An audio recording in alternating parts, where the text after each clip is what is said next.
Alright guys, welcome back to the channel. I know I have probably aged just a little bit since the last time you saw me. I think based on the last video upload, it's been like 100 days or so, maybe a little bit over that now. But I was really trying to refocus priorities a little bit and slow down this spring.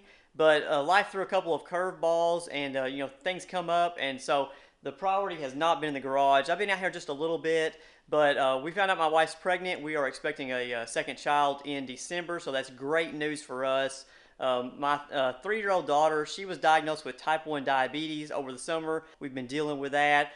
She's doing great now, and we are learning to manage that. If you're not familiar with that, you definitely ought to look that up because that's something that we weren't familiar with. We had heard a little bit about it, but it's something you probably need to be familiar with if you have children or anyone in your life that may be affected by that. So we are going to move on into this Integra here. I am trying to get ready for classic Hondas on the Dragon. I have done a little bit of work here on the Integra off camera, just some more cleanup than anything. I have done the timing belt water pump and the front main seal over there. I actually had to redo that 2 more times because I did not get it in there correctly. I didn't show any of that on video here. I finally got that figured out. I had to buy a couple special tools that I will link down below in the description that will help you out in the future. I definitely recommend using those for that.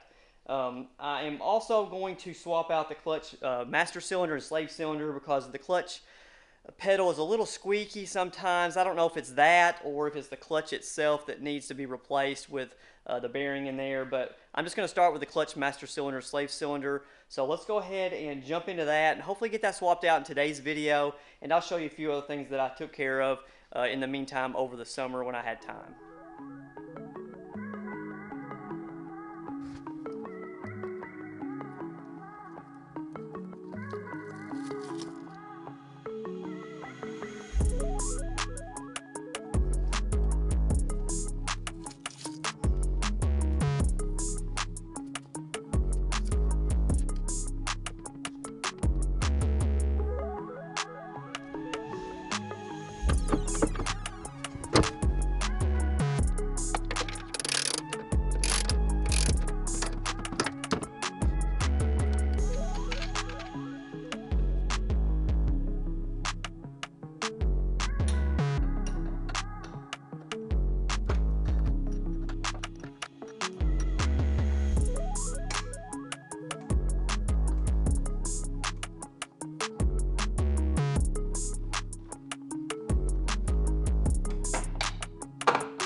Alright, I got all of the old stuff out. It was a huge pain to get this cotter pin out of the little clevis pin that was in the master cylinder, but I was able to get that out. It took a lot of work. It's really tight up there.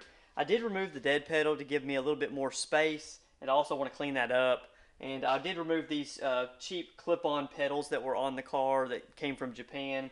I had left them on there until I was going to swap out for some new OEM pads, but I actually don't have any OEM pads yet, so I had to order those. I'm just going to leave those off for now. The rubber pads are still on there. They just have some sticky foam on there. So that'll be fine for a few days until I get the new pads. I did pull off the slave cylinder, and I did notice that on the end of this right here, it has some really old grease on it. It's been caked on there, and it's really dry. and that may be the culprit for my sticky pedal. As things heat up and cool down, it gets a little squeaky, and that is a direct metal to metal contact surface, so you want some nice fresh grease, and I did put that on the new slave cylinder here, so we are going to get that put on, and I'm hoping that will resolve that problem. It didn't actually happen all the time. It just happened after things warmed up, like I was saying, and most likely it was that grease. But we are going to go ahead and put all this back in there. The brake fluid that was in this setup was really dirty, so it really needed to be flushed anyway. So this hopefully will make the clutch pedal a lot smoother and a lot more fun experience down at Tail of the Dragon in October. So let's go ahead and grab this stuff and get it put back on the car.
Alright, got the master cylinder installed. I really didn't show the inside part of that. It's just 2 bolts or 2 nuts in there, as well as that clevis pin. It is a huge pain in the butt to work on inside of there, but as long as you're patient, you can get it. You got to have some special tools like needle nose pliers and things like that to reach up in there where you want.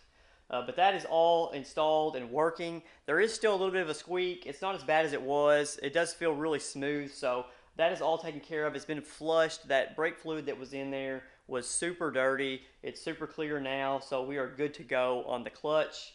I'm not going to replace the clutch or anything like that at this point in time. It's going to require too much work before October, which is the Tail of the Dragon trip, Classic Hondas on the Dragon. So the Integra is ready to go except for the alignment, which I do have scheduled for next week. I don't have a camber kit on here yet, but I am just going to go ahead and get alignment until I can get around to installing a camber kit to get the camber dialed in exactly where it needs to be.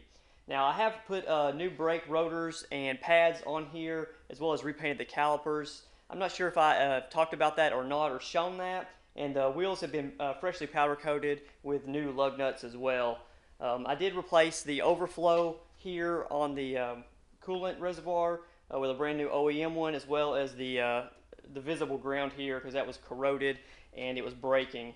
Now I'll also replace the negative battery terminal here on the battery because the Japanese posts are smaller, so I went ahead and got the USDM cable. The positive cable is going to be a little more difficult because the USDM one is a different length, so I'm not sure what I'm going to do with that yet. For now, I'm just going to leave it and use the adapter. It is all covered up for the most part, so it shouldn't be a problem. Also, I do have some JDM ITR right-hand drive Zero Sports red floor mats. These are like really plush floor mats. Comes with the 5 pieces here, as you see. They're in really good shape. There's a little bit of wear on the driver's side. No holes or anything like that, just some wear on the carpet. I'm thinking about going ahead and getting the original OEM floor mats for the Integra. So I'm probably going to post these for sale. I'm really not sure what they're worth. I'd say $200 to $300 for these because I looked them up online and you really can't find them, especially in this red color here. So if you're interested in these, send me a message over on Instagram at CRXSeth, and we'll talk about that. Hopefully I can get rid of these and get some originals coming before Classic Honda's on the Dragon.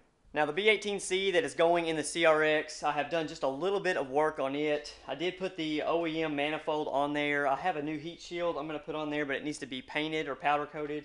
Haven't decided what I'm going to do with that yet. Also, I did go ahead and swap out the harness. I put the original OBD0 harness on this engine, and I put the OBD2 injector clips on there. I had to cut and wire those in directly. So this all should be pretty much good to go. I did have to do a little bit of a spacer here on the mount. I'm going to try to drop this down just a little bit. I've been talking with somebody on Instagram that's done this already, and that should work to keep this from hitting the hood without having to cut the hood webbing, because I'm not wanting to do that because the hood has been recently repainted within the past couple of years, and I really don't want to be cutting on that and have to repaint it. So this engine should be pretty much good to go, like I said, until we get this transmission rebuilt. I'm not going to be able to put that in.